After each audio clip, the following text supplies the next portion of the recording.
అలాంటి ఆ దేవుణ్ణి మళ్ళీ ఏమైనా అన్నారో నేను ఈ మట్టిలో పుట్టిందాన్ని నరికి పారేస్తాను.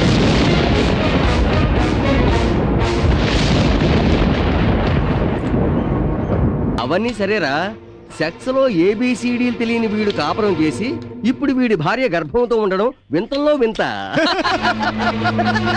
ఈ వింతని గిన్నిస్ బుక్లో ఎక్కించాలి.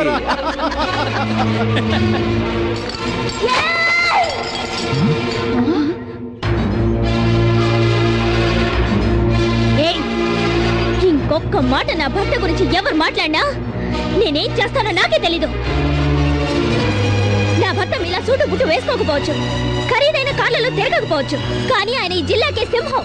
ఆయన పేరు చెప్తే మెరిసే మెరుపు ఆగిపోతుంది, కురిసే వర్షం ఆగిపోతుంది. నా భర్తని పిచ్చివాడని కదా అన్నారు? అవును, ఆయన పిచ్చివాడే. కాస్త కూడా కనికరం లేని మీలాంటి అన్నయ్యలు ఉన్నారని తెలుసుకోలేకపోతున్నాడుగా ఆయన పిచ్చివాడే.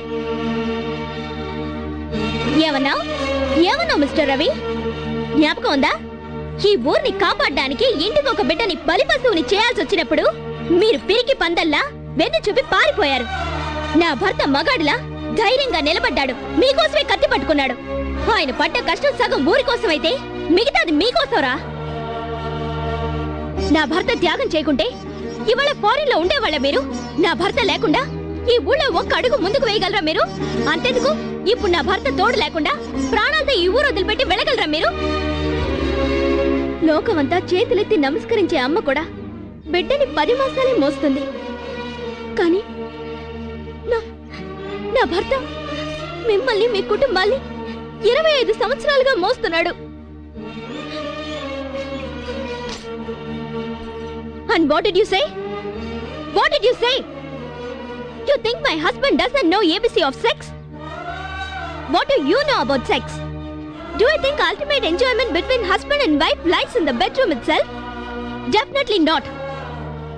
Sex is just minor part of life. Major part of life is love and affection. You prefer the former, I prefer the later. Don't try to play fool. Okay? ఆయన మనసుని అర్థం చేసుకున్నాకే నాకు తెలిసింది ఆయన మిమ్మల్ని ఎంతగా ప్రేమిస్తున్నాడో. ఆయన ఒంటి మీద ఉన్న గాయాల్ని, వాతల్ని చూసిన తర్వాతే తెలిసింది ఆయన మీ అందరి కోసం ఎంత త్యాగం చేశాడో. అలాంటి ఆ దేవుణ్ణి మళ్ళీ ఏమైనా అన్నారో నేను ఈ మట్టిలో పుట్టిందాన్ని నరికి పారేస్తాను.